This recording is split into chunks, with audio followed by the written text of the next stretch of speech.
বিসমিল্লাহির রহমানির রহিম।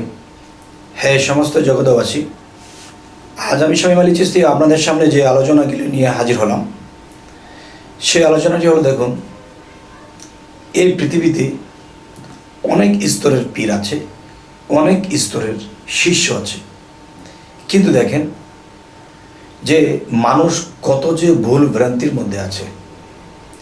যেমন আমি যখন নতুন শুরু করি তরিকত, এবং নতুন যখন শুরু করি আমার মুর্শিদের হুকুমে যে মানুষদেরকে বায়াত করতে হবে, তখন শুরু থেকে এই শেষ পর্যন্ত একটা জিনিস আমি জানতে পেরেছি, যা মানুষের মধ্যে অনেক জায়গাতে ভুল রয়ে গেছে।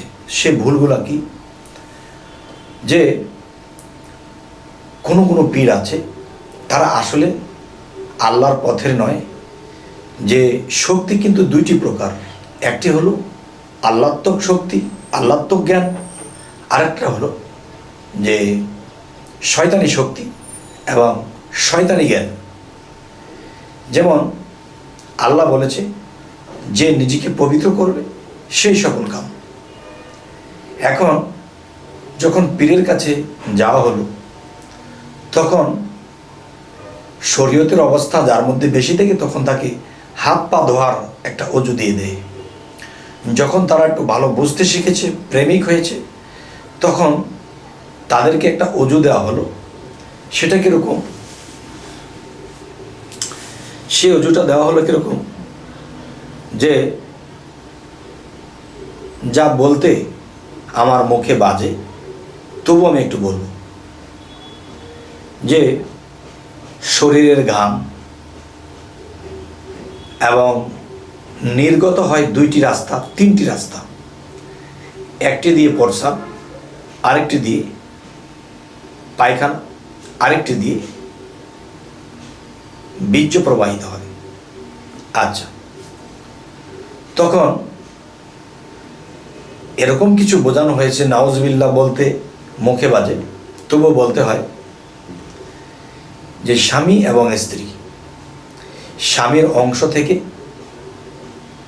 স্ত্রী নেবে আর স্ত্রীর অংশ থেকে স্বামী নেবে, নিয়ে দুটো একাত্র মিলিয়ে এটাকে শরবত পান করে। নাউজুবিল্লাহ, এগুলো কোনো তরিকতের মধ্যে পড়ে না। আচ্ছা, এরপরে এই পানি দুইজনের অংশ থেকে নিয়ে তখন তারা পানিতে মিশিয়ে গোসল করে। নাউজুবিল্লাহ। তাহলে এই যে জিনিসগুলো, এগুলো হলো কি? শয়তানি শক্তি। যারা এটা করবে, শয়তান খুশি হবে, শয়তান তাদেরকে শয়তানি উপহার দেবে। তো আমি বলবো, এই পৃথিবীতে যারা এই ভুলবশত এই কাজগুলো করতেছে, আমি আশা করব আমার আজকের এই আলোচনার পরে আপনারা এটা করবেন না। যদি করে থাকেন, তওবা করেন। আচ্ছা, তো আল্লাহ বলেছে যে নিজেকে পবিত্র করলো সেই সফল কাম। সেই পবিত্র কি দিয়ে করতে বলেছে আল্লাহ? প্রথমত শরীয়তের মধ্যে পানি দ্বারা অজু, এটা সবসময় লাগবে। কেননা আপনার শরীরের একটা স্থানে যদি ময়লা লেগে থাকে, তখন কিন্তু এই ময়লাটা থাকা অবস্থায় আপনার খিতখিত লাগবে, ভালো লাগবে না। তখন আপনি পানি দিয়ে পরিষ্কার করে ফেলবেন, গোসল করে ফেলবেন, অজু করে ফেলবেন। আচ্ছা, এটা হলো একটা বিষয়। তাহলে আল্লাহ যে পবিত্র হতে বলেছে, যে আল্লাহ তো মহাপবিত্র, আর আমরা তো শুধু পবিত্র আমাদের হতে হবে। সেই পবিত্র হতে যে কথাটা আল্লাহ বলেছে, যে মানুষের সর্ব অঙ্গে, হযরত মুহাম্মদ সাল্লাল্লাহু আলাইহি সাল্লাম সাহাবাদের সাথে আলাপ করেছিলেন। দেখো, মানুষের সর্ব অঙ্গের মধ্যে একটা স্থানে একটা মাংসের টুকরা আছে। এই মাংসের টুকরাটা যার পবিত্র, তার সর্ব অঙ্গই পবিত্র, তার আত্মা সহকারে পবিত্র। আর সেই মাংসের টুকরা বলা হয়েছে, কিন্তু সেই জায়গাটি কোথায়? সেই জায়গাটি হলো কালবে। এই কালবের স্থানটি যার পবিত্র, তার সর্ব অঙ্গ তার জবান সহকারে পবিত্র। সুবহানাল্লাহ। তাই বলবো, আমরা যারা এই কাজগুলো করতেছে, এগুলোর মধ্যে অবশ্যই একটা শক্তি আছে। সেই শক্তিটা হলো কি? শয়তানি শক্তি, যা আল্লাহর বিরোধী কাজ। তাহলে পৃথিবীতে এমন শিষ্য, এমন পীর আছে যা এগুলো করতেছে। সেই দিন আমার এক ভক্ত এসে বলতেছে, বাবা, জীবনে যা বিশ্বাস করার মতো নয় আমি তাই দেখে এসেছি। কি দেখেছো বাবা? যে আমাদের এই বরপা গাউসিয়া, এখানে দেখলাম যে পীর সাহেব বসা আছে, পীর সাহেব গাঁজা টানতেছে, অর্ধেকটা খেয়ে তার ভক্তকে দিয়েছে আর বলতেছে, নে প্রসাদ খা। নাউজুবিল্লাহ। এখানে মান্য গণ্য নেই, নিজে খাইতেছে গাঁজা এবং ভক্তকে দিচ্ছে। তাহলে এটা কি হচ্ছে? সরাসরি শয়তানি। যদি এরকম কোথাও দেখেন তাহলে পারলে বিরোধ করবেন, আর না হয়তো এইসব থেকে দূরে থাকবেন। তাই আমি বলতে চাই, হে সমস্ত জগতবাসী, এই পৃথিবীতে যারা এটাকেই সঠিক মনে করতেছে, পায়খানা প্রস্তাব বীর্য এসব মিক্সচার করে খাচ্ছে, গোসল করছে, নাউজুবিল্লাহ, এরকম কিছু যদি আপনাদের চোখে পড়ে, যদি সমর্থ হয় বিরোধ করবেন, আর না হয় এইসব থেকে আপনি নিজে দূরে থাকবেন। একটা কথা আছে, শিখছো কোথায়? ঠেকছি যেথায়। তাহলে মানুষ কিন্তু ঠেকে ঠেকেই শিখে। মানুষের গুরু অনেক প্রকার। যেমন মনে করেন যে মানুষে যে কোনো কাজ ক্ষেত্রে বা যে কোনো একটা ক্ষেত্রে ভুল কাজ করে, আর ভুল কাজ করলে তখন সে যখন বুঝলো আর এটা তো ভুল হয়ে গেছে, তো ভুল হয়ে গেছে সে বুঝতে পেরেছে, তখন সে কিন্তু এই ভুলটা করবে না। তাহলে ভুল করেছি বলেই তো আমি শিখেছি, তাহলে ভুলও আমার একটা গুরু। আচ্ছা, যে পৃথিবীতে খারাপ মানুষ আছে, খারাপ মানুষেরা খারাপ কাজ করতেছে, এগুলো আমরা দেখতেছি, কিন্তু দেখার পরে আমাদের ঘৃণা লেগেছে, না এই খারাপটা কখনো করব না। তাহলে খারাপটা যে করবো না, এই শিক্ষাটা কার কাছ থেকে নিয়েছি? এই খারাপ লোকটার থেকে। তাহলে খারাপ লোকটার থেকে যে একটা জিনিস শিখেছি, সে এগুলা করে আমি করব না, সংযত হয়েছি, তো নিশ্চয়ই সে খারাপটাও আমার একটা গুরু হয়ে দাঁড়িয়েছে। কারণ সেই খারাপটা করে আর আমি করব না, এটা তার কাছে শিখেছি। এটা করলে অপদস্থ হয় এবং আল্লাহর কাছেও খারাপ হতে হয়। তবে হে সমস্ত জগতবাসী, আজকের এই আলোচনাগুলো কেন করলাম? যে আমার যখন বয়স 17-18, আমি তখন থেকেই আমার মসজিদকে ধরেছি, আর তখন থেকেই নানান জায়গাতে নানান লোকের কাছে নানান কিছু দেখতেছি এবং এগুলোর থেকে বিরত হওয়ার চেষ্টা করতেছি।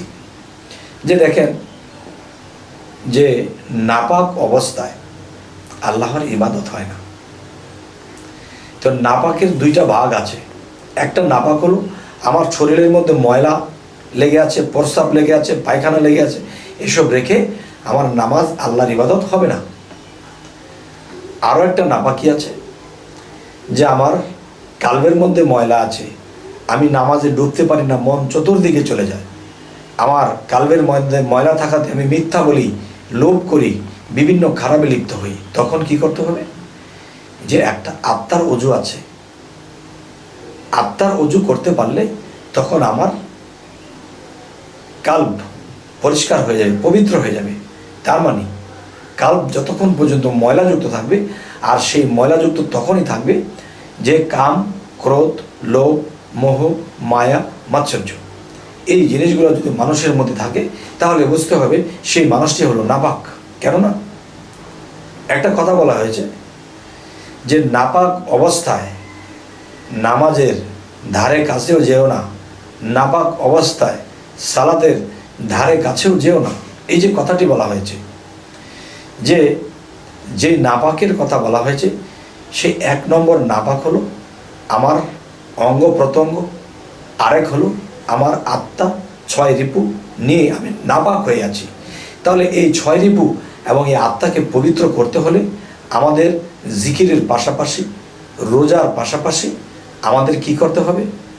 দমের সাধনা করতে হবে, ধ্যানের সাধনা করতে হবে, মিথ্যা পরিহার করতে হবে এবং সত্যকে আঁকড়ে ধরতে হবে, এবং যার যার মুর্শিদ কেবলাকে স্মরণ করে তার কাছে গিয়ে বাকি সাধনাগুলো নিয়ে এগুলো টাইম টু টাইম করতে হবে। টাইম টু টাইম করতে হবে আমি কেন বলেছি? সূরা ইনসিরাজ, সূরা সাফাত যদি আমরা লক্ষ্য করি, আল্লাহ নিজেই বলেছে তোমরা যখনই অবসর পাও সাধনা করো। তাহলে আল্লাহ আমাদেরকে কি বলেছে? যখনই অবসর পাও। এমন বিশেষ এক কাজ ধরেছি, এই কাজটা রেখে যখন আমি আসব তখন আল্লাহর প্রেমে, আল্লাহর ধ্যানে, আল্লাহর নামাজে আমি ডুবতে পারছি না। আর যখন সমস্ত সেরে এসেছি তখন আমি ডুবতে পারছি, অন্যদিকে আমার মন যাচ্ছে না। তাই আল্লাহ বলেছে যে নিজেকে পবিত্র করলো সেই সফল কাম। তাহলে নিজেকে পবিত্র করতে হলে আমি একা একা পারবো না, আপনি একা একা পারবেন না। এই পৃথিবীতে যে নিজেকে পবিত্র করেছে ওরকম পবিত্র মানুষের কাছে, একজন কামেল মুর্শিদের কাছে অবশ্যই যেতে হবে। আচ্ছা, তো আজকের এই আলোচনা এই জন্যই করলাম যেন বহু তরিকত পৃথিবীতে আছে, বহু শিষ্য ভক্ত আছে, এরা কিন্তু এই খারাপটাই সঠিক মনে করে, সত্য মনে করে এই খারাপটাকেই আঁকড়ে ধরেছে। নাউজুবিল্লাহ, যেন এইসব পথ থেকে ফিরে থাকে। এই জন্য আমি আপনাদের কাছে এই কথাগুলো বলার চেষ্টা করলাম। তবে হে সমস্ত জগতবাসী, সামনে আপনারা কী ধরনের আলোচনা চাইছেন অবশ্যই জানাবেন এবং আমাদের এই চ্যানেলটিকে সাবস্ক্রাইব করে রাখবেন, পরবর্তীতে যেন ভালো আলোচনা এনে দিতে পারি। তো সকলেই ভালো থাকবেন। আল্লাহ হাফিজ।